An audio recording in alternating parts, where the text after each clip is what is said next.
Years వచ్చినప్పుడు release అయింది ఆ సినిమా, 5 ఏళ్ళ కష్టం యాక్చువల్గా. సో నాకు అరే పోరలు తీసిరు, ఏం తీసిరు అని చెప్పేసి చుట్టుపక్కల ఉన్న మన ఇండస్ట్రీలో ఉన్న హీరోలు, హీరోయిన్స్, సింగర్స్, ఎవరెవరైతే ఇండస్ట్రీ పీపుల్ ఉన్నారో అందరు వచ్చి మీతో పాటు సార్ అందరూ వచ్చి మమ్మల్ని ఎంకరేజ్ చేశారు. కాబట్టి అది మాకు జనాలందరికీ అగ్రెసివ్ ప్రమోషన్ లాగా అనిపించింది. అది నాకు ఒక డ్రీమ్ ఎంట్రీగా, అంటే డ్రీమ్ లాంచ్ కదా సార్. సో నాకు ఏదైతే కావాలనో అది వచ్చింది. ఆ సినిమా నుంచి నాకు ఏదైతే రిజల్ట్ రావాలనో అది డెఫినెట్లీ వచ్చింది సార్. ఇప్పుడు ఆ క్వాలిటీ స్పామింగ్ ఈ సినిమాకి కూడా ఉంటుందా? అంటే అట్లే కదా సార్, సినిమాకి తగ్గట్టు చేయాలి. అది కొంచెం హడావిడి సినిమా. ఇందాక అన్నట్టు ఇది గోదావరి పడవలో పోతున్నట్టు సాయంత్రం ఎట్లుంటుందో ఆ ఫీల్, నలుగురు కూర్చుంటే గోదావరి పక్కన మాట్లాడుకుంటే ఎట్లుంటుందో ఆ ఫీల్ గుడ్ సినిమా సార్ ఇది. సో ప్రమోషన్స్లోని మేం ఫేమస్ సినిమాలోని లేకపోతే ఇప్పుడు కూడా మాట్లాడుతున్న దాంట్లో మీ వాయిస్ మీకు ఒక టోన్ కొంచెం డిఫరెంట్గా ఉంటుంది. అవును సార్. బట్ సినిమాలో చూస్తే చాలా సబ్డ్యూడ్గా ఉంది. బట్ మీరు అన్నట్టు ఏంటంటే కొంచెం ఇంట్రోవర్ట్ క్యారెక్టర్ ఓకే. ఆ ప్రాసెస్లో అంటే ఒరిజినాలిటీని సప్రెస్ చేసుకుని ఒక క్యారెక్టర్ చేయడం కష్టం కదా? కొంచెం కష్టం అవుతుంది సార్ డెఫినెట్లీ. ఎందుకంటే నేను ఇందాక అన్నట్టు ఇక్కడ పుట్టి పెరిగినా కదా. సో ఈ అన్న వాళ్ళందరూ నన్ను కొంచెం ట్రైన్ చేసి ఆ స్లాంగ్కి తీసుకొచ్చి, ఇందాక మీకు స్పీచ్లో కూడా ఒక 2-3 డైలాగులు చెప్పిన, డెఫినెట్లీ ఆడ పుట్టి పెరిగినట్టు రాకపోయినా ప్రయత్నించిన అని అనుకుంటున్నా సార్. ఆల్ ది బెస్ట్ అండి. Thank you sir, thank you so much. Happy new year sir. Sumanth sir, మేము ఫేమస్ కాము, అప్పుడు మహేష్ గారు వేసారు, సక్సెస్ అయింది, మంచిగా అయింది. దీనికి ఎవరు వేస్తారు అనుకుంటున్నారు?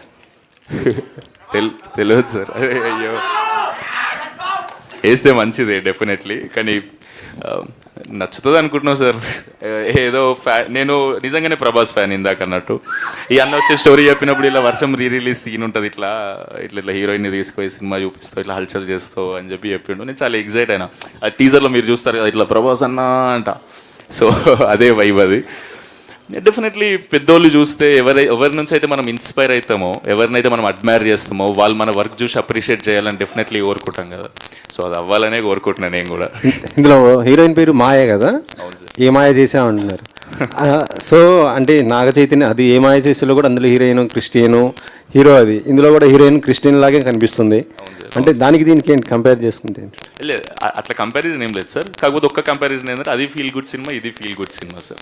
అది ఒక అర్బన్ ఏరియాలో అవుతుంది అని అంటే, ఇది ప్యూర్ పల్లెటూరు, మన ఎమోషన్స్, మన బాబాయ్, పిన్ని, ఫ్రెండ్స్, డాడీ, ఈ జోన్ ఎట్లుంటుంది సార్ మన ఊర్లలో, ఆ జోన్ని క్యాప్చర్ చేసిండు అన్న. గోదావరి గట్టుపైన అంటే అసలు యాక్చువల్ చెప్పాలంటే సంక్రాంతి వైబ్ ఉన్నటువంటి ఇప్పుడున్న టైంలో రిలీజ్ చేసుకోకుండా తర్వాత ఎందుకు రిలీజ్ చేస్తున్నారు?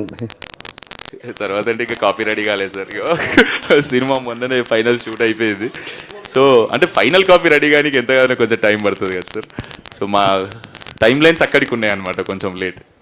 ప్రొడ్యూసర్ గారు. Hi sir.